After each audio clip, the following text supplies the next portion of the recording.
Ladies and gentlemen, boys and girls, welcome to another installment of Jantmor interviews. I'm your host, Josh, aka Jantmor, and today I'm speaking to a living legend in the voice acting industry who's been in this game for an extremely long time. He's been in franchises such as Transformers, G.I. Joe. He's done stuff in My Life as a Teenage Robot, Spider-Man, so much stuff. He's been the voice of Green Goblin, Slag and Crosshairs and Springer and Transformers, Professor Mog in My Life as a Teenage Robot, the Cyclops and SpongeBob SquarePants the movie, and so much other stuff.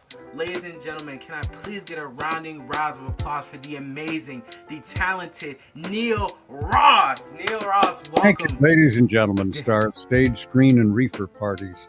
I should have you handle all my stuff. You know my resume better than I do. When you walk into those interviews and they say, well, what have you done? And I'm, well, not that much, to be honest with you. And then I get out of there and go, why didn't I talk about my mind goes blank in those moments. And it would be so helpful to have you jump up and go, let me tell you, sweetheart. No, sir. I've literally, before this, I love to do my research and just look at all the stuff that you've been in, and just, your list is so long, and I called you a legend for a reason because of all the stuff you've been in, all the stuff you've done. The legacy that you have now and past is just remarkable. It's incredible. It's nothing short of amazing with all the stuff you've done and been in. And just before I get into the questions, I would just like to say this is a huge honor, and I'm so humbled to be able to be speaking to you today. I've been a fan of yours since I was a little kid. I remember the first time I ever heard your voice and just taken away by your massive talent, and I'm so glad that you agreed to do this with me. And thank you so much, sir, and I hope you enjoy your time here. So oh, my pleasure, Josh, and thank you for the wonderful words. I really appreciate it. Thank you very much. Some cool things that I did not know about you, and the audience might not know, was that you were on Vietnam when the war was going on. What was that like? Well, I was only there for 45 days, and I did absolutely nothing heroic during that time, except perhaps drink the local beer, which took some courage. But no, I don't want to, claim I'm an expert or anything, but it was a very strange, surrealistic experience. Some of these things I talk about, sadly, they've become rather commonplace in this country, but I remember I was over there as a journalist with the Navy, a Navy journalist, and we had offices in the Rex Hotel in downtown Saigon, and we're walking toward the hotel, and I see these giant oil drums on the sidewalk around the perimeter of the hotel, and I said, what are those for? And somebody said, well, they're full of concrete. See, if somebody tries to drive a truck full of explosives into the building and blow us up, they'll hit one of those and it'll bounce off and we'll be fine. And I said, God, I'm in the middle of a war. I mean, I knew that, but now I really knew I was, because in those days you didn't think in those terms, living in the United States, that somebody would drive a truck full of explosives into the building where you were. Sadly, they drove more than trucks into buildings, but that was the innocence of the 60s. But no, I just remember getting off the plane and all these people running around in black pajamas with those conical hats. And this is just like on television, the stupid stuff you think to yourself. But it was an adventure, and while I was there, just total coincidence, there was this horrible disaster aboard the aircraft carrier Forrestal, and I was in the middle of reporting on that. Stuff that we did was the only stuff that was coming out for about the first 24 to 36 hours, because the journalists couldn't get out there. They were still at sea. So we had basically all the information. So I was told a lot of what I did ended up running on the networks, coast to coast, but I never heard any of it. That must be so surreal. I know there's a lot of talk about that time in history and just like so much about that. I'm a big history guy. So when I found out you were a part of that, I was like, oh, I'm going to pick his brain about this. I love history so much. My favorite subject in school. Everything else is terrible. But when it comes to history, I'm on the mark. I know my stuff. So that is That is remarkable to live that 45 days, and you just reporting that and just knowing that it's being showed to people must have been so amazing to learn. Yeah, it was a sadly a lot of guys lost their lives, and we mustn't lose sight of that. But it was a kind of an exciting thing for me. There's nothing more exciting than being on a fast breaking news story, and you're just typing and recording, and it's like hours pass in seconds. You're just absolutely tunnel vision focused on what you're doing. Incredibly intense. And I've had a few moments like that in my radio career. I was the only one in the station when the teletype machine went nuts, and I checked it and found out that sadly Robert Kennedy had been assassinated in Los Angeles. So I had to run around and do reports on the AM station, the FM station, feed stuff to the television station. Eventually the news guys came back in from whatever saloon they were spending the evening in, and they took over. But again, it was a sad event, but it's a peak intense experience if you're working it as a news person. That's crazy to think about. You just turn on something and then you find that out, which is just like, wow.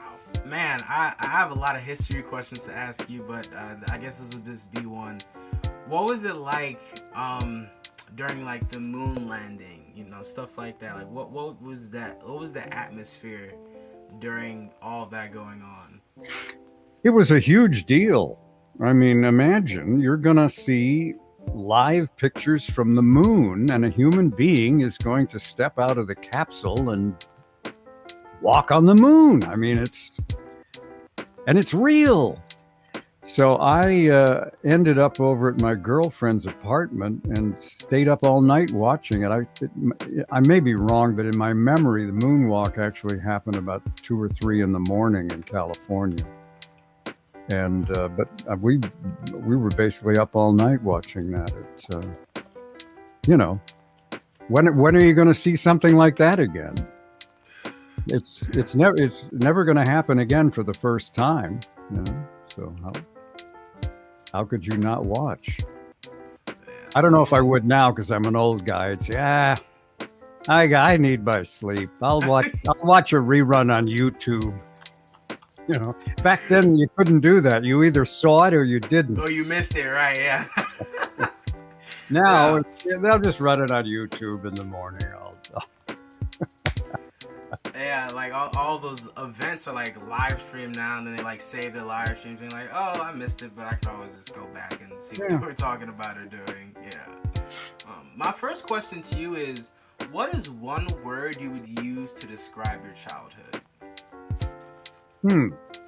Mixed. There were highs, there were lows. Probably everybody would say that. It wasn't especially horrible, and it wasn't spectacular. It was mixed. And of course, when does childhood end?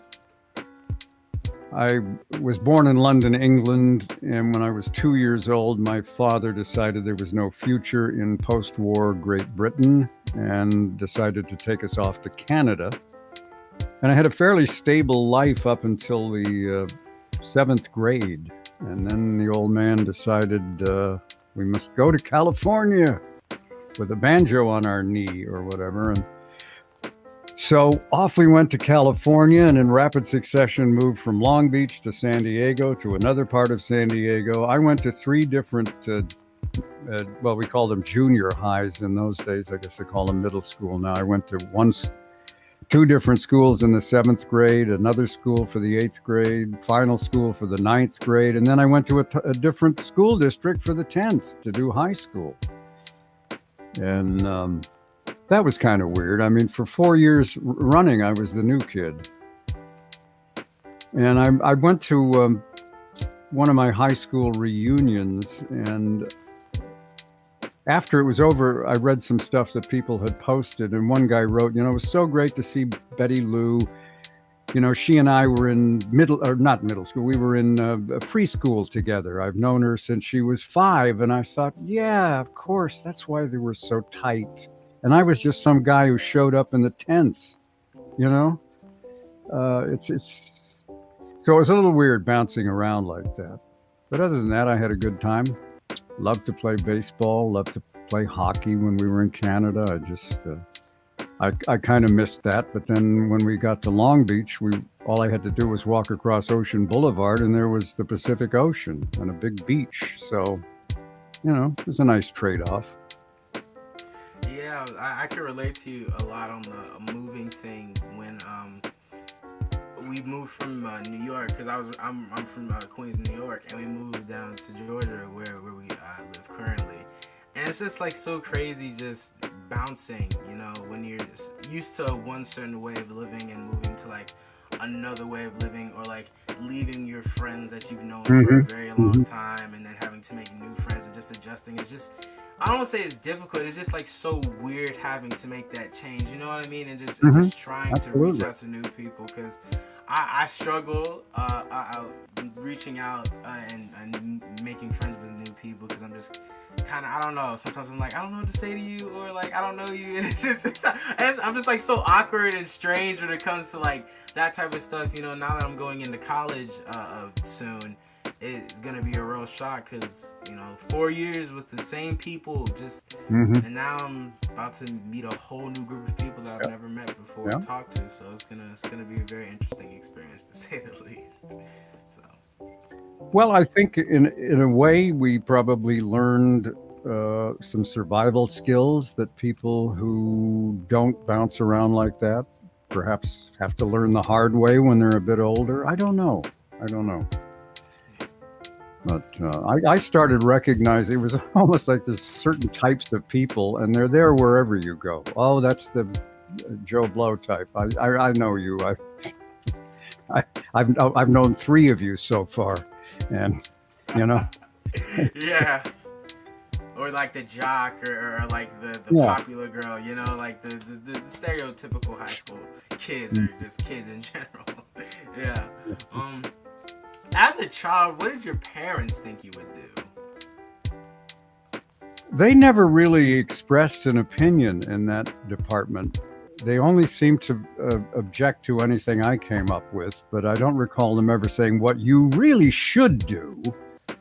That never happened, but they were not thrilled with my decision to get into the radio business.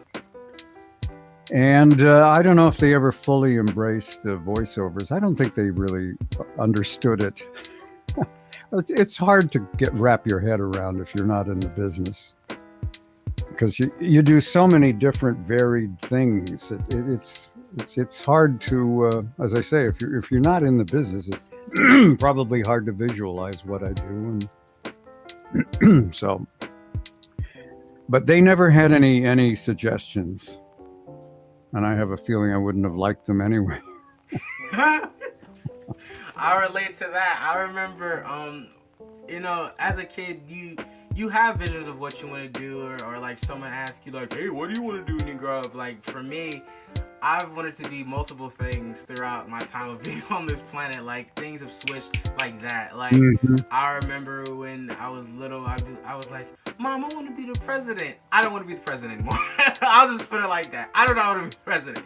And then I'd say, I want to be a police officer. And then for a phase in my life, I wanted to be a taxi driver. Like, and my mom hated me saying that. She was like, no, do something else. Like she said, do anything but being a taxi driver. I was like, fine, whatever. But she probably figured Uber was going to come and put you out of business. So that was a bad idea. Yeah. Well, one of the things I'm eternally grateful to the universe for is the fact that at a relatively young age, I knew what I wanted to do. And I did it.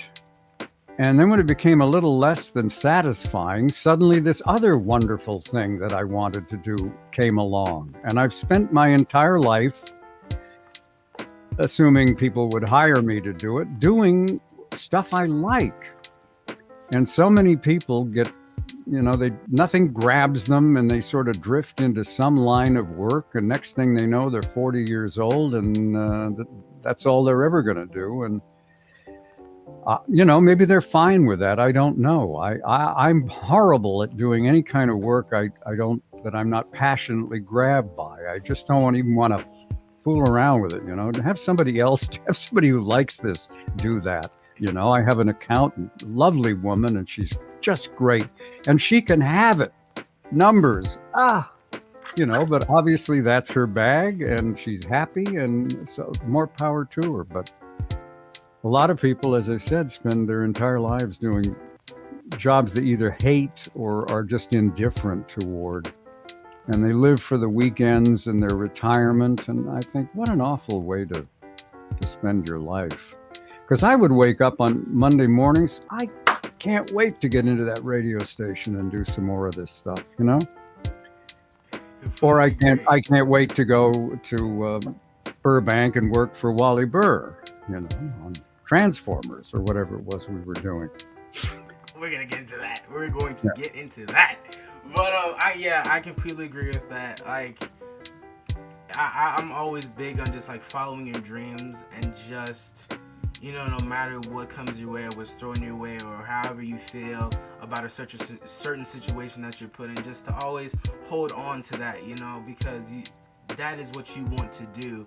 I'm a big proponent of just like, do what you have to do to make sure that dream comes true. Live a life that you love to live, because a lot of people, like you said, are doing something that they hate, but they got to do it. They got to.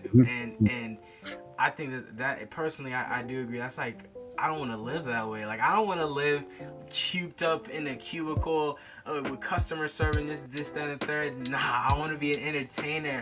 I want to direct that movie. I've recently auditioned for stuff. I want to be an actor.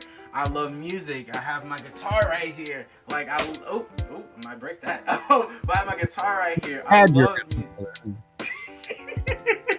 Yeah, I had. But I just love artistic forms of expression. Like, I'm getting into like drawing and coloring and painting. Like, there's just so much out there that I love that I could really take and go forward with. And one time my friend said to me, I'll never forget, he was like, what are your plans? And I said, I'm gonna be an entertainer, I'm gonna be an actor, I'm gonna direct, I'm gonna do this, that, and the third. And they're like, okay, but what about a trade? Like, what about like welding or like this, that, and I'm like, that's not really what I want to do. I mean, that's cool, but there are people there who really love that. And entertainment has always been my thing. Entertainment has helped me through some of the worst situations in my life.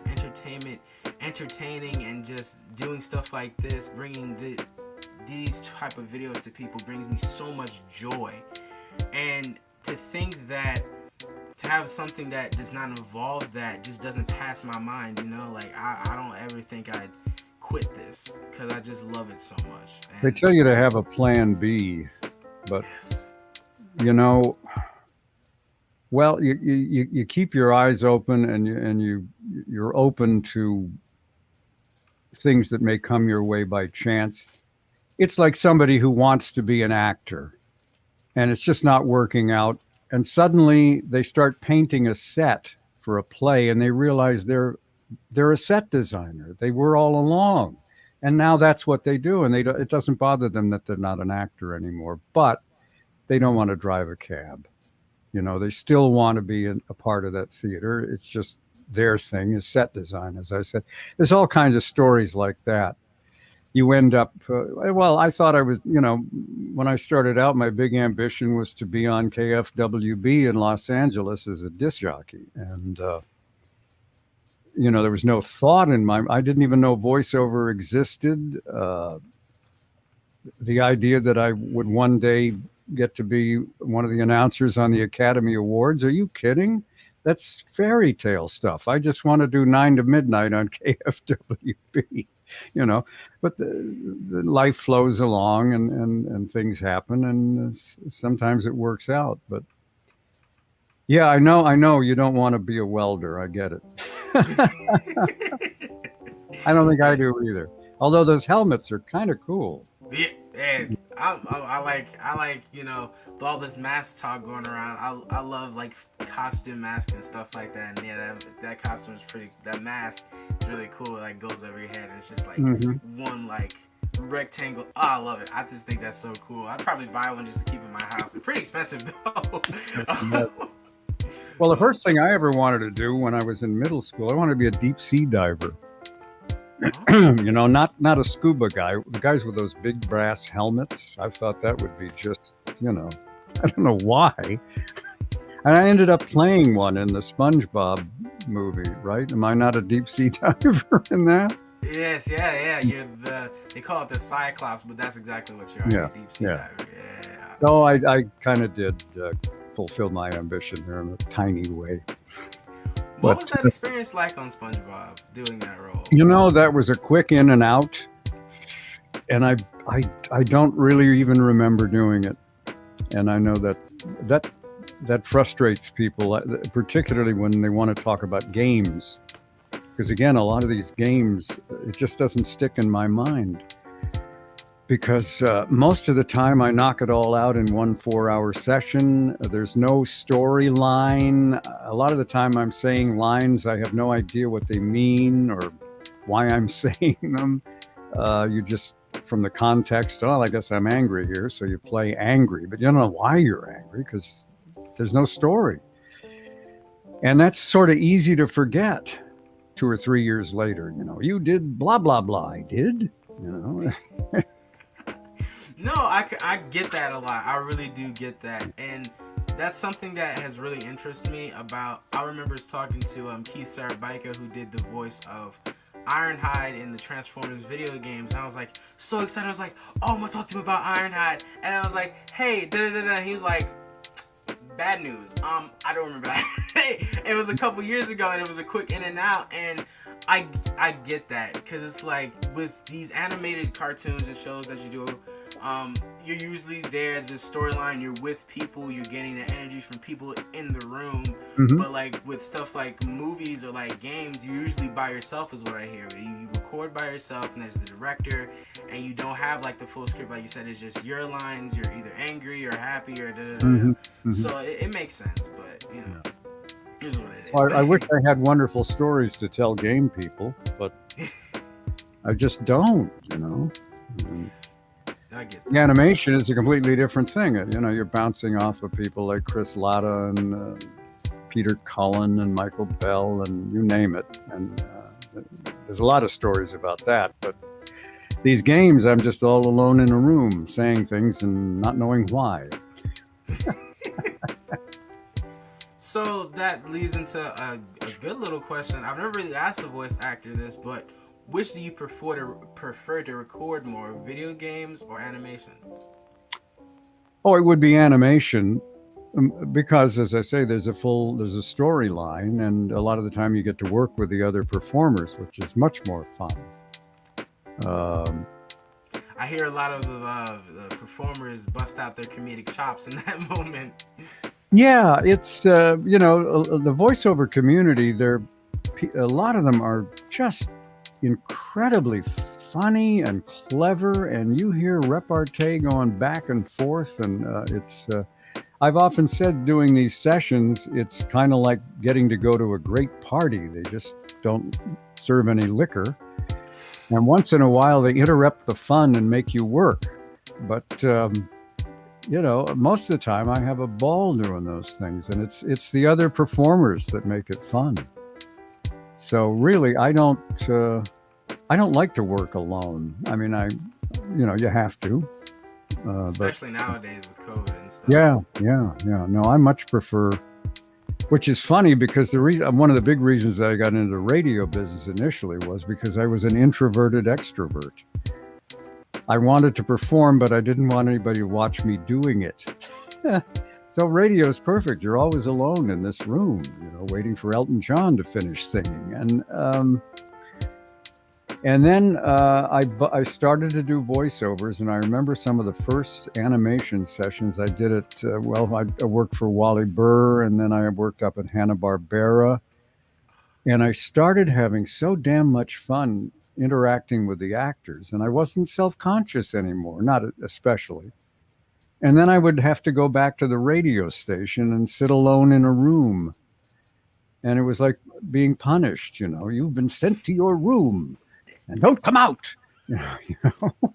And, that's when I realized I got to get out of this business and do voiceovers full time. I'm just done with Mother Radio. She's had her way with me for 21 years, but it's over. What year did you stop doing radio? Stop or start? Stop. Stop. 1985. Okay. So, so you okay. It was probably 20 years before you were born. So I was born in 2002, so yeah. that was a while. Close. Yeah. No, yeah. I was thinking, did you get to play Metallica songs, but in the radio business? No, I've worked every format except classical. Somehow that never came around, but I even had a brief time playing country western, and the last station I ended up with was a nostalgia station. We were playing all the old songs from the 50s, you know, Patti Page and I don't know, Sarah Vaughan and all that. Plus, and some of the old big band stuff, Benny Goodman. And it was the damnedest thing. I thought, because, you know, well, this was in the early 80s, and it was like 12 or 14 years before that, I was backstage with Jim Morrison and the Doors in Honolulu. And now here I am playing Betty Goodman records. It's like I'm going backwards somehow. And yeah, somewhere along the line, I never worked in a format where they were playing Metallica. So I never queued up a Metallica disc in my entire career, sad to say. Big band. No. But no, when you were talking about the nostalgia songs, I'm like a big classical guy. Like I love like the Frank Sinatra's, Nat King Cole's, the Ink Spots. Like I love those old like jazz bands, Louis Armstrong. I'm so weird with my music taste. Like I'm so all over the place. Like one second I'll listen to like heavy metal, and then the next I'm listening to Frank Sinatra talking about Fly Me to the Moon. Like I'm all over the place. But I just love that classical music, and I partially blame the Fallout video games, because they always play those classical songs in the little machine that you have. I don't think you've been on the Fallout games. I don't think you have, but Bell. yeah, I love classical music so much, and that's one of my favorite genres. Not like classical like piano where there's no one talking. I hate that. One of my least favorite genres of music where it's just like piano, or like no disrespect to people who like classical music like that, but I just hate that. It's but you gotta have a vocal, huh? Say that again? You gotta have a vocal? Yes. Yeah. Okay. Got it. Yes. Goodness. My next question was, what has voice acting done for your life? Because I recall an interview you said that voiceover, you didn't call it voiceover called you. So just talk more about that a little bit. Well, it was a slow evolution. I got into the radio business and discovered there was a whole side to the business that I really didn't know very much about, and that was what happened in what's called the production room or the production studio. In most stations, there are not one but two studios. One is the air studio. That's where the disc jockey does his or her thing. The other one is the production studio or the production room, and that's where commercials and promotional announcements are put together. And most disc jockeys in those days hated doing production work, but I kind of enjoyed it. Because when you're live on the air, you got one shot to do it, get it right. You either get it right or you screw it up, it's just gone. And on and on and on and on you go. Whereas in the production studio, if I was recording a commercial, I could do many takes. I could try to make it better. I could do all sorts of editing tricks and really create something kind of cool that then aired over and over and over again, maybe 50 or 100 times. It wasn't just one and gone. And so the more I got into doing production, the more I began to listen to the national television commercials that I would see, and I would listen to the voiceovers. I didn't even know that's what they called it. I would listen to the radio commercials that came in from the big ad agencies in New York and Los Angeles. I would listen to those voices. I would listen to people who narrated documentaries on television. I would listen to the voices on the cartoon shows, and I began to wonder, who are these people? It's like a Seinfeld thing. Who are these people? And I also wondered, why do they sound so much better than I do? Is it that they have better microphones? Well, in some cases they probably did, but the other reason was they were much more talented and experienced than I was. And I wondered who they were, and I had this working theory. Maybe they're on-camera actors who earn a few bucks on the side doing this stuff. But in 1970, I learned about the voiceover business. I'd never heard of it. But somebody told me, no, that's voiceovers, and it's a whole world unto itself. They have agents, and that's all they do. There are a few people who float back and forth between voiceover and on camera, but most voiceover people, that's all they do. That's all they have to do. Because if you're successful, you can make quite a bit of money doing this. And I thought, my God, if I sat down and invented a business where I could use close to 100% of what I have to offer, it would be voiceovers. I had come to the conclusion that I was only using maybe 50, 60% of what I had to offer in radio. And I thought, I can just do so much more in voiceovers. And suddenly that became this all-encompassing goal that I had to fulfill. And it, like radio, it chose me, if that makes any sense. It grabbed me, grabbed a hold of my soul. I've got to do this work. And it took a while to make it happen, but ultimately I did, thank goodness. And I've had a wonderful, wonderful time. I mean, I'm so fortunate, so lucky to have done the work I did and met the people and had the fun. I mean, what a wonderful life. Other than the driving in Los Angeles. I was about to say, that traffic is killer. I hear it's one of the worst, and it's got to be right up there. I was talking to, I don't know if you've worked, Tom Kane. Have you ever worked with him before? No, I know Tom, but we never actually did work together on anything, unless I'm spacing it. I think we worked together on a union negotiation once, but that's different kind of work. Yeah, very different. But he was talking about how he hated just driving, back and forth for like a session that was like, that he'd be in like traffic for like hours to only go to a session that didn't even last half of that. And he was like, this is ridiculous. He hated it. And that's why he just started recording from home, because he was like, I'm so tired of doing all this back and forth with awful traffic and stuff. Well, what really got me was the auditioning, because I would spend 2 hours each way in a car, and you're in there for 2 minutes auditioning, and most of the time you don't get the job.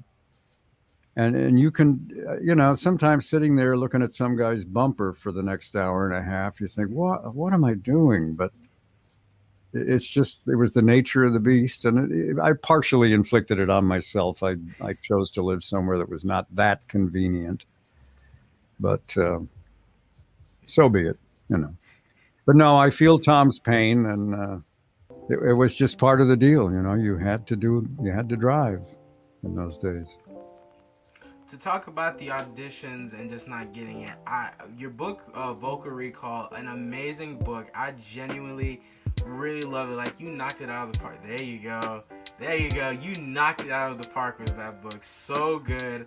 I read a lot of it. Didn't want to read all of it because I had this interview and I wanted to be surprised about certain things and stuff. Mm-hmm. But I read it and it's just so well. Like, oh my gosh! Like, I was at the end of what chapter was it? Chapter 1, when you were talking about when you had to press the button to go on for the Academy Awards and announcing how you displayed how nervous you were, and I felt that nervousness with you, and I was just in there like, oh my gosh, what's happening next? I was like, and it's just so cool. Like, you did really well with that, and one quote that really stuck with me. You were talking about, analogy you used was you knocked on doors until your knuckles were bloody, and that's like a perfect analogy, and they started to swing open for you. And that leads into my question, was that, you audition a ton of times and you don't get them, so Was there a time when the rejection really got to you? And if so, how did you bounce back from that? It was before I really broke through in the business, and I was doing a lot of auditioning. I didn't keep records in those days. I wish I had. I started to after that, but it felt like I had done over 100 auditions and not booked job one. And I started wondering, am I kidding myself? Is this a pipe dream? Is this ever going to happen for me? And I don't know. It was almost mystical. Shortly after that, I did a workshop, and at the end of the workshop, somebody said, "Are you going to look for another workshop?" And I said, "No, I think I've done enough workshops. So I think I'm going to start working." I don't know what I based that on. But amazingly enough, within the next few months, suddenly things started to happen. A thing here, a thing there. It's like you're pushing a car, the hardest thing is to get it moving. Once it's moving, you can kind of keep it moving. And in a relatively short space of time, suddenly I was cooking, man.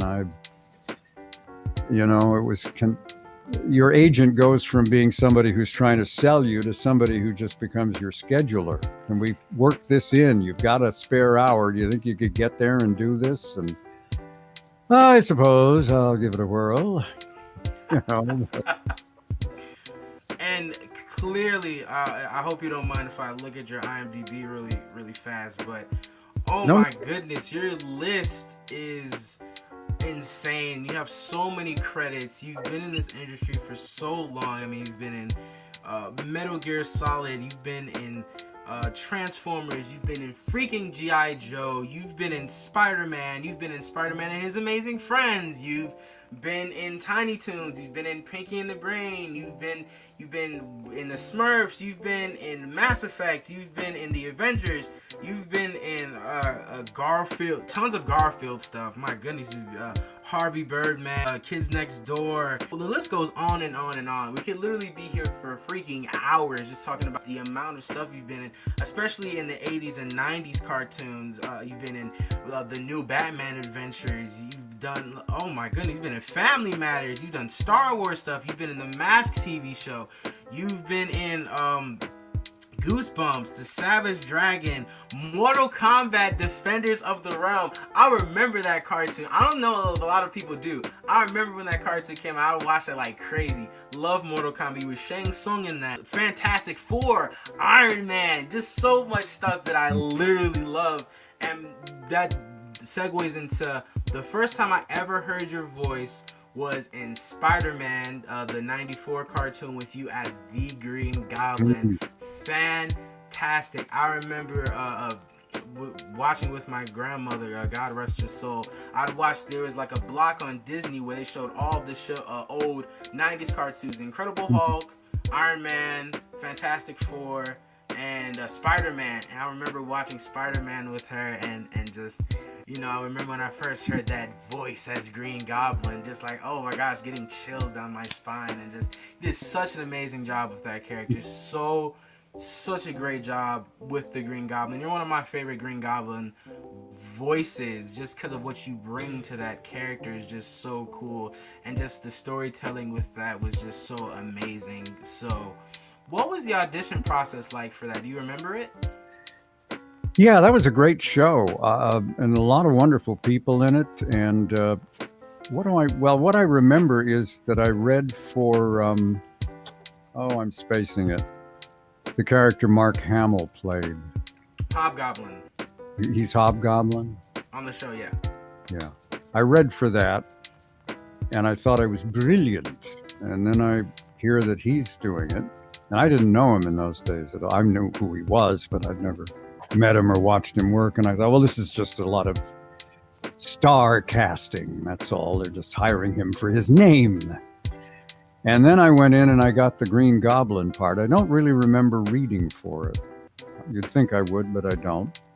And I ended up in the studio with Mark, and he started in and my jaw dropped. He was wonderful. God, I'd have hired him before I'd hire me, I had no idea he had that vocal range.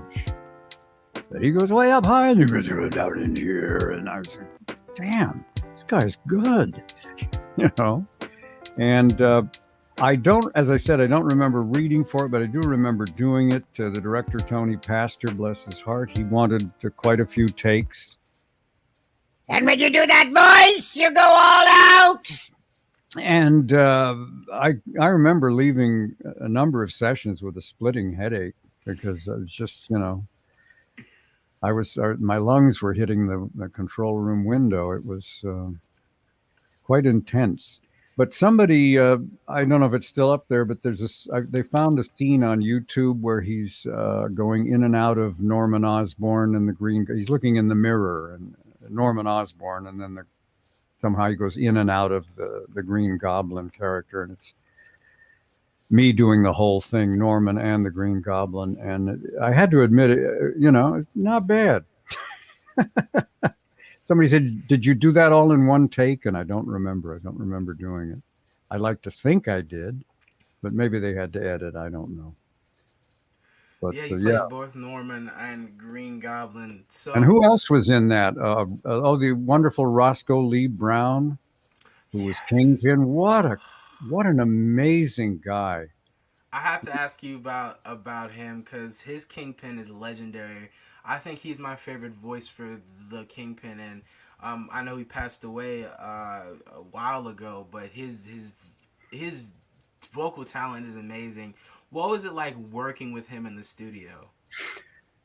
Well, the best memories I have of him, I was there when he did his first animated work, and that was on Visionaries, and I had never met him prior to that, and I really didn't know a great deal about him. But this was a guy who'd done Shakespeare in the park, and he taught Shakespeare in universities, and just an erudite, educated, highly intelligent, sophisticated man. And suddenly he's thrown into this studio with these lunatics and Wally Burr directing. And most of the time he was in hysterics. He couldn't believe what he was seeing. And this was during a time when Wally Burr was doing something he called body English, which wasn't actually correct. Body English is that thing you do when you're bowling and you let go of the ball and then you're shoving your hips around trying to influence which way the ball goes. You know, that's body English. But Wally wanted a grunt or something for any physical action the character did. And so Roscoe's character is going to draw his sword. So Wally's, all right, Roscoe, give me some body English going into the sword. Pull, take one. And Roscoe's like, he looks at Peter Cullen. I guess he knew him from some other project. He said, Peter, what must I do? And Peter goes, yeah. And he says, surely you're joking. It's so over the top. And Peter says, listen, Roscoe, it's a very big sword. It was just watching his reaction to, all the silliness of a cartoon session. I don't think I worked with him that often on Spider-Man. I don't think we were in the same shows, sadly. But I sure remember him from Visionaries. That was a great cast. And then I remember spending a couple of evenings with him, and what wonderful stories he could tell. He was just spellbinding. They held two memorials when he passed, one in New York, one in Los Angeles. I went to the Los Angeles one, and it was just amazing, the turnout. He was much, much beloved in the industry. And Lawrence Fishburne sort of emceed the event, and he said that he talked about how much he loved Roscoe's ability to tell stories. And he said one night we were out to dinner and he told me this wonderful story, and when he finished he looked rather sad and he said, well, Lawrence, I think I've told you everything. And Lawrence said, Roscoe, tell me again. He said, I would have sat through all of his stories again. Stop. Oh my gosh! Stop. That's really. That's there powerful. was a well, it was just an amazing event, and he was a remarkable guy, hugely talented, hugely gifted. Wow, that's amazing. There's so many people who've been in this industry that I would have loved to have speaking to just once. You know, just seeing their genius and what they could have done, and Roscoe was definitely up there. We're gonna get into Transformers later, but of course, Chris Latta, who was a Starscream on Transformers, God, I would have just 5 seconds, you know, just speaking to him, just see what he was like, and through people like you or Frank Welker or Peter Cullen, who can tell me what it was like being around those people.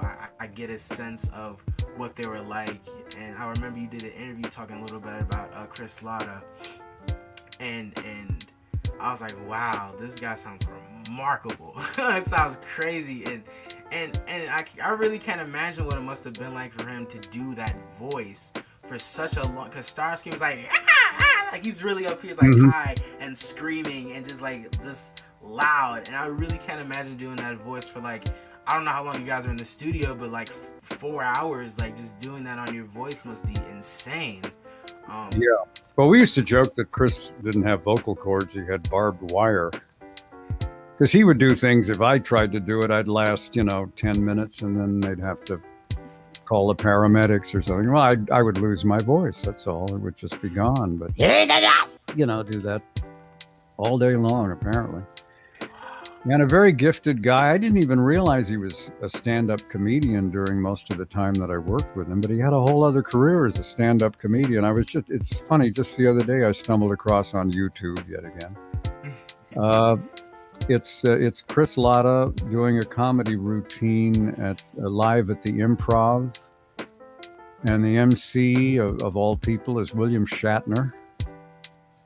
And it's Chris doing stand-up. If you can track it down, it's worth watching. And you can kind of hear some of the Transformer-ish, because he does some voices in his act, and you can say, oh yeah, that's almost Starscream, not quite, but and it's worth watching. And the last time I saw him, he told me that he had won this huge comedy contest up in San Francisco.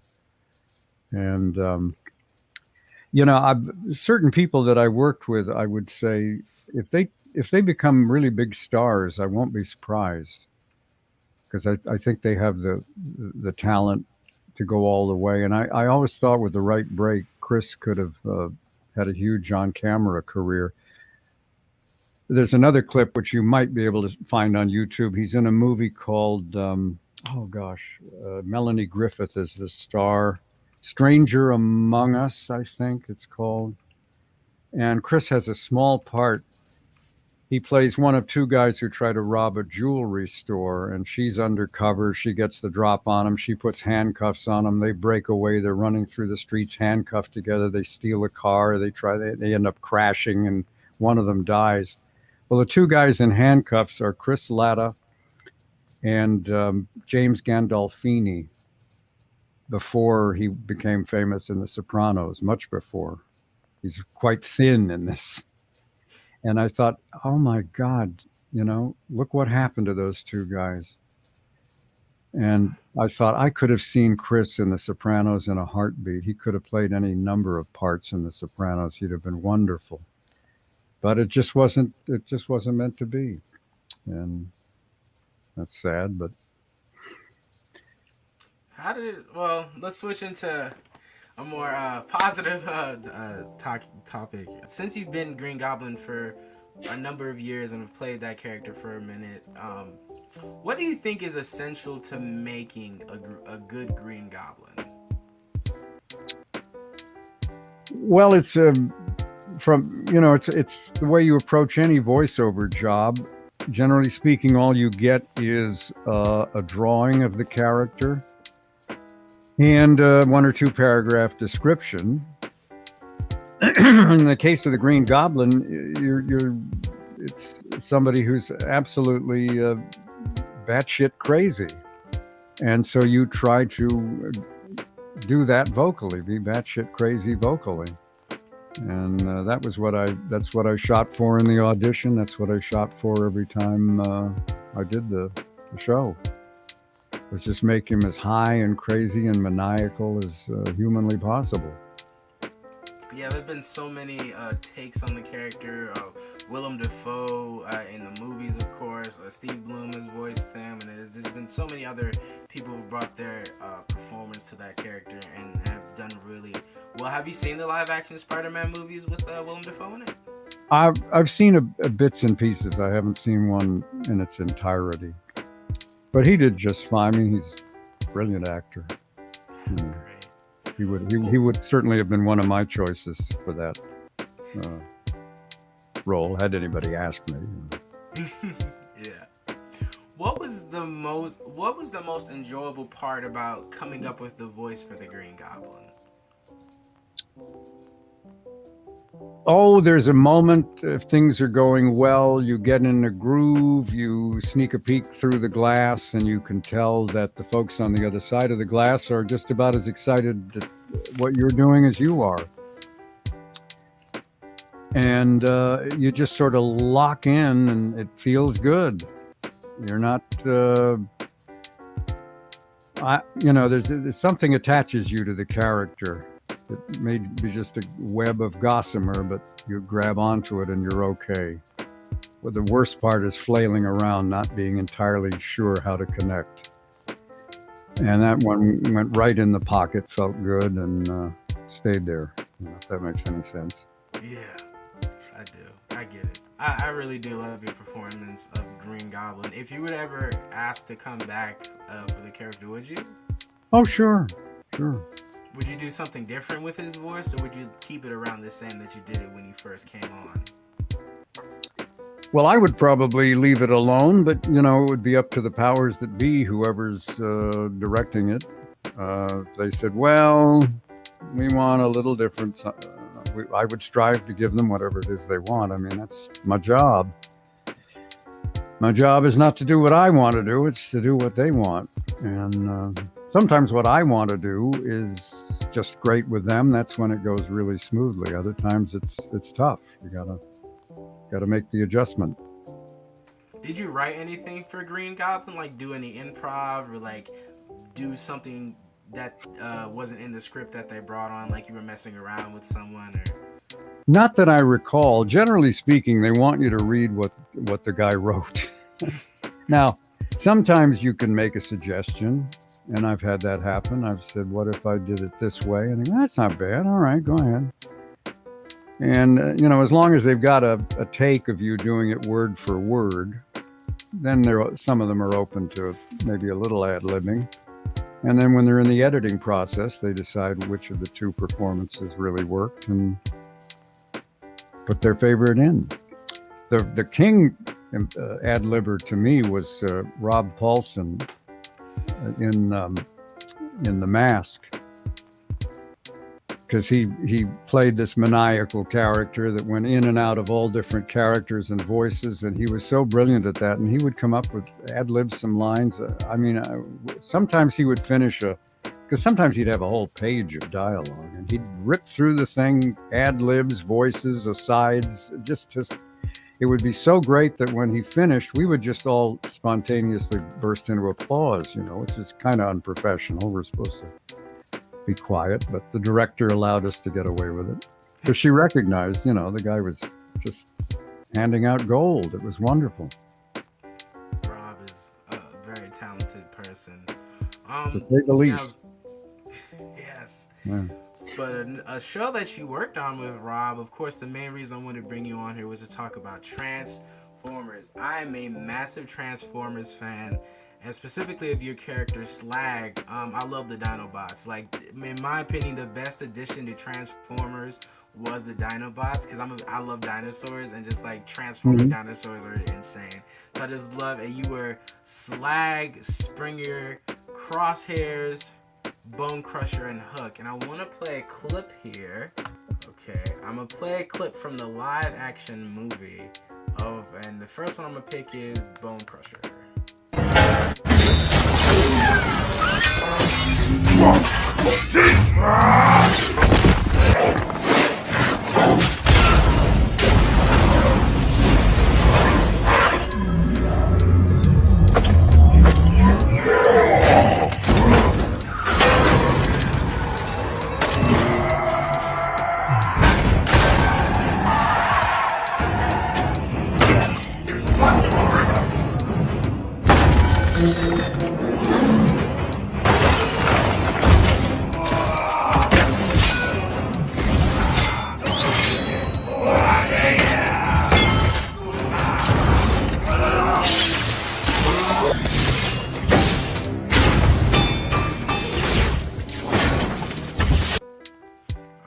And now I'm gonna play the one of Crosshair. Raise your hand if you're thoroughly disenchanted with our little pleasant Earth vacation. So who's a stone? Better hurry, Crosshairs, before we go into space. Here's a little juju bee right here. Hello, Mama. And then lastly, of course, my favorite character transformer that you played, Slag.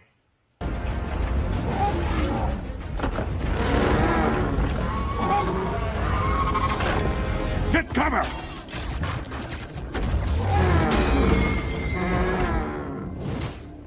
Kate. No!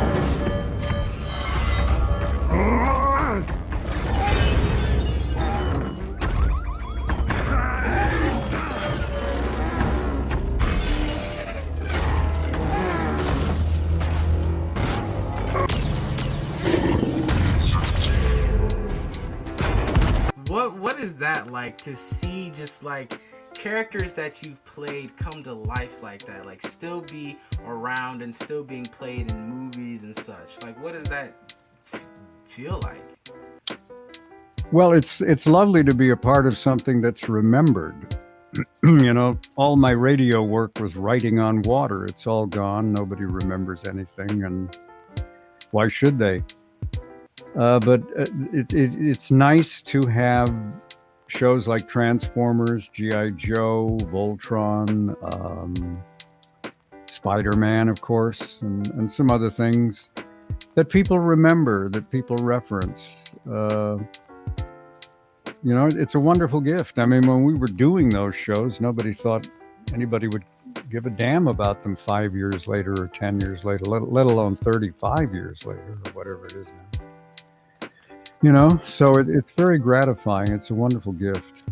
I'm deeply, deeply grateful to my younger self for going out and doing all that. Was that the first time seeing those live action clips? Yeah. Yeah, I've never actually watched the live action movies. Were you excited when they announced that a live action one was being made though? No, because I wasn't involved in any of it. So selfishly, you know, good luck to them, but don't make no never mind to me. No, I'm happy to think about the animated stuff, the Gen 1 stuff. That's what I was involved in. Generation 1, yeah. The live action movies, of course, have their little their controversies, of course. Peter has talked about his experience with that, but with the live action ones, how he had to audition like multiple times just to be Optimus Prime again, which is like, that's insane to me. Like, personally, I can't see anyone else as Peter Cullen, like as Optimus Prime. Peter Cullen, of course I can't see anyone else as Peter Cullen, that's him, but I can't see anyone else do Optimus Prime. I mean, I know there's been tons of people who have done the role, like Neil Kaplan or David Kaye, but just Peter Cullen brings such a power to the role of Optimus Prime that I really can't see anyone else doing it. And just when I heard that story, it's just kind of like, well, are you stupid? I mean, no one else can do Optimus Prime besides Peter Cullen, because he just brings such a iconicness to that character. So it's just weird to think about them using anyone else besides Peter. But well, whenever they reboot something, they want to change. They want it to be different. They want it to be new. And generally that means they're not going to involve anybody who was in the old show. But Peter was lucky enough, and I guess Frank got in there too. And good for them. Good for them. They deserve it. And hopefully with these new movies coming out, we see Neil Ross pop up in the credits sooner or later as a live action Slag. Cause from your lips to you know who. Yeah. Because from that clip I showed you of Slag never spoke. He transformed, but he like never talked. So I'm hoping with the direction that they're going in, that when they do redo the the Dinobots, which I hope they do, that they'll bring you back as like a talking role. Because I mean, if Frank and Peter could come back, like why can't Susan Blue come back as RC, or you come back as like Slag, or a better looking Bone Crusher? Because Bone Crusher in the first one looks very different from the one that you portrayed. He's obviously not green. He's like big and brown and has a tail, because I don't think he had a tail in the Generation 1 cartoons. But here's hoping. Transformers has lasted for over, like you said, like over 35 years. I mean, I had the toys in my room. They're in a big crate for big crate of Transformers toys. What was the energy like in the studio when recording those episodes? Well, it was a lot of work. Wally wanted a lot of takes, and the sessions lasted quite a long time. But I think I've said this about Transformers before in other interviews. I think whether by design or accident, I don't know, but they put together a team of producers, writers, directors, actors, animators, and musicians. I hope I'm not leaving anybody out. To where the whole became greater than the sum of its parts. And they wound up with a product that was probably far better than what they were shooting for. It just seemed like a wonderful cosmic accident that all these different talents and personalities suddenly all came together on this one particular project. And it's kind of a magic show. It just always has been. And so, yeah, it was a lot of work, very intense. But well worth it. And I'm very grateful to Wally Burr for letting me be a part of it, And I'm glad that he let you be a part of it. You've been a massive part of my childhood, especially the Transformers. Funny story was that I was a little kid and my mom brought work one day, and I'm little, so I'm moving all over the place. I'm not sitting down, I'm jumping, touching things, and she's trying to work, so she's trying to get me to sit down. She'd print out like coloring pages for me to color in, but even that wouldn't sit me down. So she brought a computer in one day for me to watch some shows, and she played Transformers Generation 1 because she loved Transformers G1. And I'm ashamed to say this, but the first time she showed it to me, I hated it. I did not like it. And then when the live action movies came out, I was like, this is awesome. I go back to Transformers Generation 1 and I'm like, what was I thinking? Like, I love these. And I've been in love with the animated cartoon ever since. And I just love them so much, especially the movie. I remember just crying when the movie came out, and I remember when Optimus Prime died, I was crying heavy. I still get a little emotional when that part comes up, but the animated movie was just done so perfectly. Just like everything fit right. The music by what's his name? Stan Bush. That's his name. He did most of the music for the original animated movie. Just the music, the voice acting, spot on and perfect. The line that they like you to say as Springer was what's the line? Yeah, better things to do than die. Yeah, go ahead. I've got better things to do tonight than die. Perfect. You did not want to take that away from me because that line is amazing.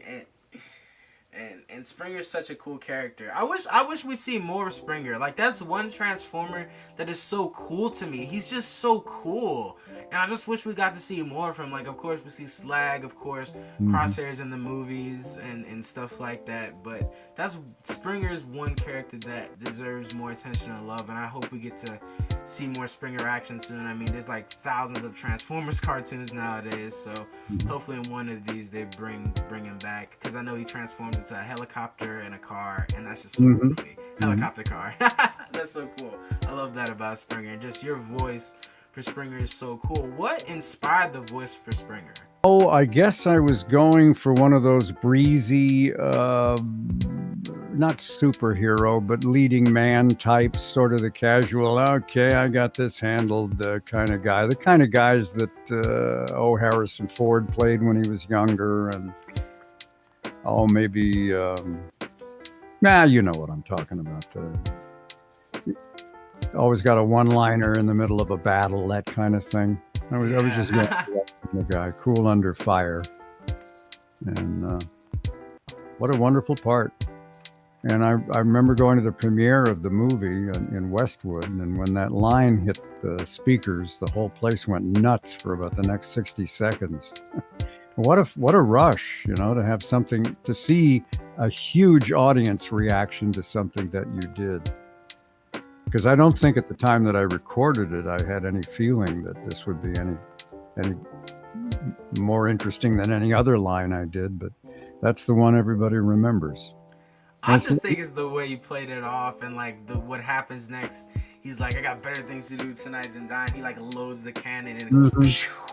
I just think that's how like it was put up. People were just like, yo, that line is like super cool. Yeah, it really worked. And I'm glad that, you also came back because I think how Generation 1 worked, it was like season 1, 2, and 3, then the movie, then 4, 5, and 6. And a lot of the people from the movie did not come over to the cartoon. You did, though, as Springer, but I know Jude Nelson didn't come back as Hot Rod. Leonard Nimoy did not come back for Galvatron. Frank took that role back. Susan Blue did come back as RC, but I know a couple of the movie actors did not translate over. I don't think there was ever any plan to have them do the TV show. The idea was they would be replaced by us plane rap actors for the TV show. And really, the more I think about it, the more I'm amazed that they didn't give Springer to a celebrity. And I don't know why. Maybe they felt the part wasn't quite big enough. I don't know. Or maybe because I had already been recording episodes as Springer prior to the movie. Nobody ever discussed it with me, but looking back, I thought I could have lost that in a heartbeat to a celebrity, Fortunately. Yeah. Oh, okay. I didn't know you guys recorded episodes and then the movie. I thought it was like I thought it was the movie, and then like immediately after y'all shot, like made episodes and stuff. No, I think we'd done several seasons, but when the movie happened, or at least quite a few episodes. Now, don't hold me to that. It's a long time ago, but we had definitely been recording a lot of shows, and then the movie came up, and people started thumbing through the script and going, "Wait a second, I'm dead? Who the hell wrote this?" Yeah, a lot of the because of toys, they wanted to sell new toys, and of course that's why they killed off Optimus Prime, just to sell a new toy. But toy sales influenced a lot back in the day, but that's kind of a different scene now. It's more streaming and the tail kind of wagged the dog in those days. If the toys didn't sell, it didn't matter how good the show was, you're done. Yes, it's a lot of shows that I loved. More modern shows like Young Justice or Green Lantern the Animated Series, or what else got canceled? A Symbiotic Titan by Gendy Tartakovsky. They all three of those shows got canceled due to toy sales. Like the toys did not sell as well, and they all got canned. Which is weird to think about, because if the show's like good and the views are doing well, you would assume that the show would stay around. But I guess toys are toys, whatever. But out of all the It's just an odd part of the business, you know. You can't envision a huge hit. You know, they wouldn't cancel Seinfeld because his doll wasn't selling. You know, Yeah. somehow we get canceled if the toy doesn't sell. So I don't know. It is what it is, my friend. And, Out of all the Transformers, Slag, Bone Crusher, Hook, Springer, Crosshairs, I think I said that already, who was your favorite Transformative voice? well, selfishly, it's the one that's the most popular, and that would be Springer. You know, but they're all fun to do. Hook and, well, Slag and Bone Crusher were kind of throat rippers, but as long as Wally went easy on me, I could get through it. And but Springer was easy to do, and it was fun, and the fans like him, so he's got to be my favorite. Sure. Do you have any Transformers action figures that you've like kept over the years? No, I never bought any of the merchandise. I've had people give me a couple of things. I've got a big Voltron doll somewhere, and I've got a shipwrecked action figure. But no, I didn't. I never went and got any of the merchandise. Gotcha. You've worked with a ton of people in the industry. Did you have amazing people like Frank Welker and Peter Cullen? First off, you probably get this question a lot, but what was it like working with Frank and Peter? Well, they're two lovely guys. I mean, Frank, not that Peter isn't a nice guy either, but I mean, Frank is so prodigiously talented. If anybody in the world is entitled to be arrogant, it would be Frank Welker, but he's just not. He's the nicest guy, and even under rather trying circumstances, I've seen directors kind of push him a little bit, and he never loses his temper. He just smiles, says, okay, let's try that, you know, and he does it. And Peter's a joy to be around. He's a great guy. They're both wonderful people. They're really, I can't think of anybody in the Transformers family that got on my nerves or annoyed me at all, you know. They're just a great bunch of people. We had a lot of fun. I'm glad to hear that. You could genuinely tell, like, people who work with Transformers just had a fun time. People like Corey Burton and Chris and gosh, I'm trying to think of everyone. There's so many people on that show too. Like it was a huge cast. Yes, massive. Now I want to talk to you about Voltron, which is something another massive franchise you've been a part of. What is your favorite thing about like being a part of the Voltron like franchise? Well, it was the first series that I booked where I more or less played the lead character, and I think it was also one of the first regular shows that I booked. In other words, I was bouncing around doing guest shots on different shows, but I was not a regular cast member. And suddenly I got this part, and my God, they're going to do 125 of these things. And I essentially had what looked like the lead role. And, you know, I had been wondering, can I really make it in this business? Can I cut it in this business? When I got that part, I started to think, yeah, I think maybe I can do this. So it was my first leading role, and so I have a great deal of good memories. It was an odd show to work because it was not done like the others. The reason for that is it was based on an existing Japanese, or a couple of existing Japanese television shows. And the American producers bought the rights to these shows and then, through the magic of editing, created Voltron. But the picture was already set in stone. We had to voice to picture. Most animation, the first thing that happens after the script is written is they record the voices. Then they send the voice tracks to the animators and they animate to the voices. But this was backwards. The picture already existed. We had to fit into the picture.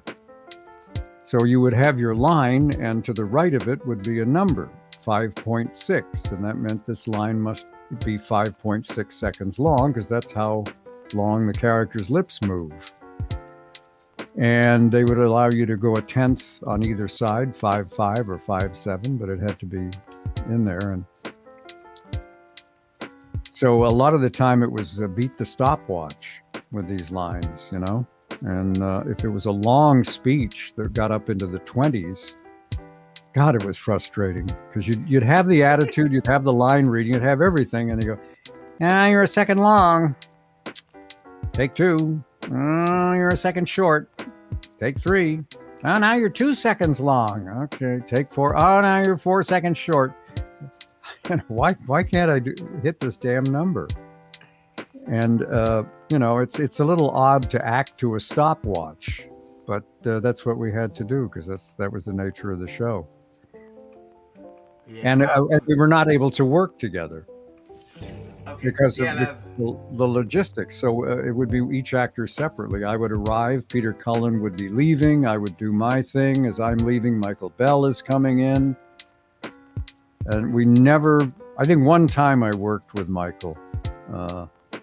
They wanted some incidental Walla-ish noise. Actually, we played a couple of, we were supposed to be a bunch of princesses, simpering princesses. And I said, "Are you looking through the window? 2 fellas here. You know, you need to get ladies in here." No, we don't have a budget. You have to do it. And that was followed by 30 minutes of the most excruciatingly embarrassing times I've ever spent, with Michael and me going, you know, and we're, you know. The only other thing that equals it is we were doing a show with Wally. It wasn't Transformers or G.I. Joe. It was probably Inhumanoids or Insectoids or something. Anyway, there were these huge man-eating flowers, and they were getting ready to eat some humans, and they were slobbering in anticipation. And how are we? And there's like 5 of us up against, you know, this row of microphones. How are we going to do this? And we finally found out that we had to do this. Well, Wally said, "That's perfect, you know." All right, and now he's orchestrating this like he's Stravinsky, you know, and we're, you know, and I thought, good Lord, I'm 49 years old. What the hell am I? You know, is it time I got a real job? Thank God I didn't have to, you know. That was another embarrassing time. I could only imagine like some of the things voice actors like have to do to make certain sounds come out, or certain things directors want them to do, where they're just like, did I pick the wrong career path? Is this really my calling? You know, but it's well, you to get know, the job done. Man's got to do what a man's got to do. But yeah, I was about to say, I know that with anime, or you usually record by yourself, which is kind of weird to think about, in my opinion, because in Japan, they usually record together. But I guess that's because, I don't know, because it's originally from Japan. But like, if you look at the room in Japan, they usually can fit like at least 2 actors in there. Mm-hmm. But when you come to America, it's only like 1. And you talk about like studios like Funimation, is you, like you said, they come in 1 at a time. You have to match lip flaps and stuff like that, which sounds like extremely excruciating and difficult to do. That's really cool to know that you had to do that for Voltron. What has Keith taught you? Like, what in Keith do you see in yourself? You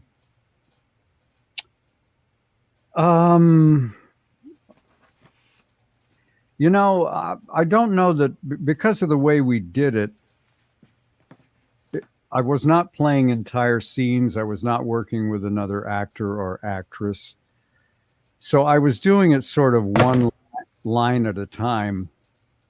And I don't know that I really put a great deal of thought into the character, to be honest with you. I was going more for a sound. And I based that There's a wonderful actor. He was in all the Rambo movies. He played Colonel Troutman, I think. I think that's the name of the character. Richard Crenna is his name. And when Richard Crenna started out as a child actor, he was on radio. And he played a teenager in a show about a high school teacher called Our Miss Brooks, which I used to listen to. He played Walter Denton, you know, the student. And I sort of stole that voice. It had a lot more crackle. Oh, Miss Brooks, I can't figure out this algebra problem, you know. I took this part away and I smoothed it out a little bit and I did this, and that was sort of Keith. And he was just very eager and very earnest and just basically a real Boy Scout. And we're going to do this, team, and we're going to do it now, you know. But I don't remember learning anything from him other than how to read lines, you know. That really solidified it for me. Voltron is still a massive franchise that still continues to this day. Obviously, we have the newest Netflix series with Keith in it, and Pidge. You can find him in that too. So that's another franchise that's been around for years, and it must be awesome to just see like these franchises just like keep going even after you have given your part and legacy to these roles. It must be so awesome to just be like, wow, I did that. I was the guy who like really started that, because if I'm correct, you were the first people to do Voltron, right? Even Michael yeah, like it must be crazy to be like, I did that, and it's like blossomed into this like big major franchise that's been around for like 30 plus years. So that must be amazing to watch. So with all these franchises, Voltron, Transformers, Spider-Man, Fantastic Four, what franchise has had the biggest impact on your life? Well, probably Transformers, and to a slightly lesser degree G.I. Joe. They're the ones pretty much that people still remember. They're the reason I get to go to conventions and sign autographs and meet all kinds of people. The most life-changing shows would be those two, I think, for me. G.I. Joe's, I love G.I. Joe. It's another franchise that I just really think, I mean, G.I. Joe, gosh, that's another franchise. They just came out with a Snake Eyes movie, which is pretty cool. I haven't seen that one yet, the newest Snake Eyes movie, but there's G.I. Joe, Rise of Cobra, and then G.I. Joe Retaliation with The Rock in it, and you know, that's so crazy to think about all the things they're trying to accomplish with that franchise still to this day. I mean, I heard that they were trying to combine G.I. Joe and Transformers and put them into one movie at some point. That was something that they were talking about, making a big live action G.I. Joe Transformers collaboration thing, which, I mean, they've done it in the comics. I guess they could do it in the movies if they want to. Yeah. Find a way to work that in there. Now we're going to go into the fun parts of my interviews that most of the guests love. It's called Weird and Wacky, where you have 1 minute to answer a series of random and weird questions. No one has gotten to 15 questions, although the current championship title holder is Simon Norfleet with a record of 14 questions answered in 1 minute. Do you think you could beat him? Well, it depends on what the questions are. I have no idea. I may be really horrible at this. All right, well, I'm about to start the timer in 3, 2, 1. Least favorite food? Fruit. Favorite food? Chicken. Would you rather be stung by a bee or bitten by a snake? Bee. Superpower you wish you had in real life? Say again? Superpower you wish you had in real life? Invisibility. Favorite season? Spring. How tall are you? None of your beeswax. 5'8". Would you rather be able to jump super high or run super fast? Run super fast. Is there an instrument you wish you knew how to play? Guitar. Favorite band growing up? Growing up. Yeah. Elvis Presley. That's not a band. Buddy Holly and the Crickets. Favorite movie franchise?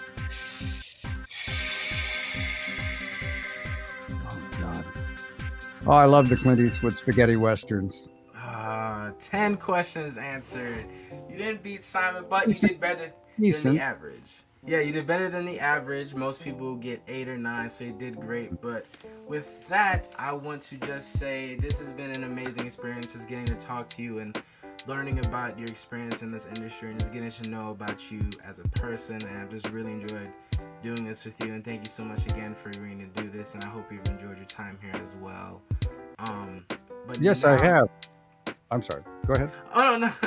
Well, what I was going to say is, my final question to you is, what is your current message to the world during these current times that we live in? Obviously, we're still living in a global pandemic. There's climate change going on. Things are happening around the world. Laws are being changed.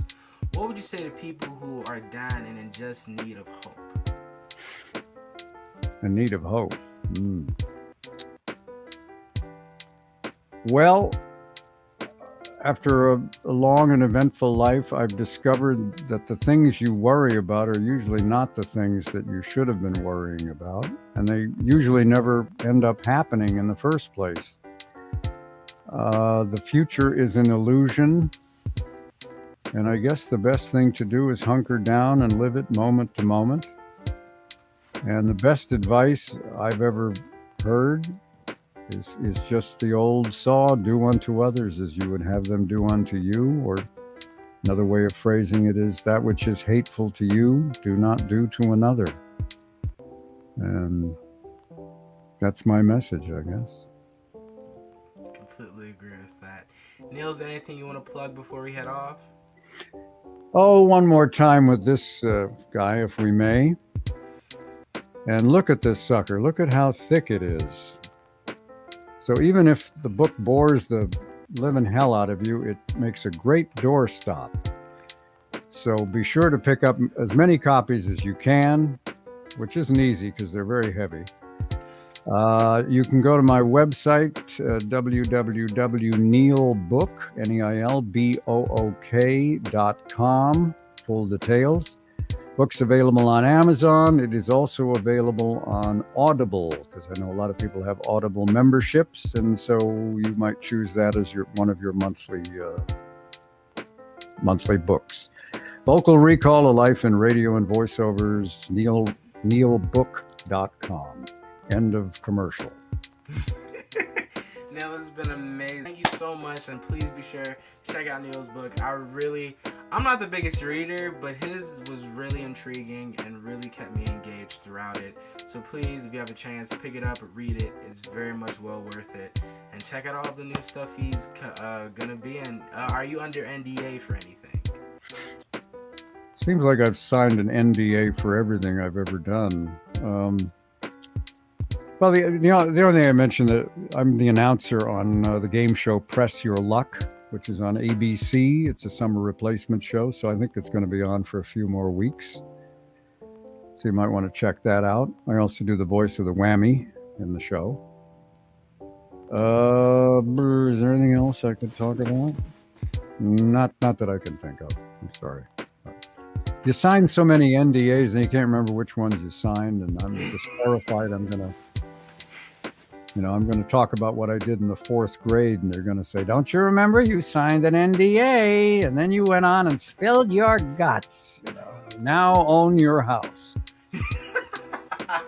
Those NDAs are crazy. I remember I was talking to David Soboloff, and he was talking about an NDA that he signed that was like, if he talked about a certain project, that he would owe the company like $1 million or something, which is like, what? That is insane. So well, that's the business though. But one person had a question here that I wanted to see if you Michelle, what is it like? What is it like working with the voice director like Guinea Mary Sue, Kelly Wood, Andrea Romano? Jeez, that's a lot, and the rest. Yeah, well, Ginny McSwain, actually, early in my career, I met her at an open Hanna-Barbera audition. She was the person across the glass. In those days, if you had not worked for Hanna-Barbera previously, you could come in and do 5 minutes of anything. So I picked a chapter out of a children's book, and I did the part of the chapter playing all the parts.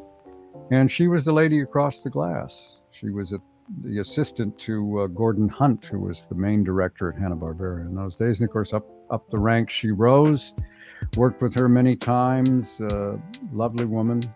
Had a great time. I think they asked about Andrea Romano. She's another one. I always had a great time with her. Lovely director. And I forget who the other people were. Can you put it back up? Kelly Ward. Kelly Ward did the Voltron reboot. Voltron, the fifth dimension, or I forget what it was called. The third dimension, I think. Third dimension. One of those dimensions. And yeah, he was a great guy. Enjoyed working with him. And Colette Sunderman. Great. Always enjoy working with her. And I don't. Mary Elizabeth McGuinn. That doesn't ring a bell. I'm sorry. Maybe I'm forgetting, but I don't know who that might be. I will see you guys on my next interview. Have a great day and stay safe. Thank you.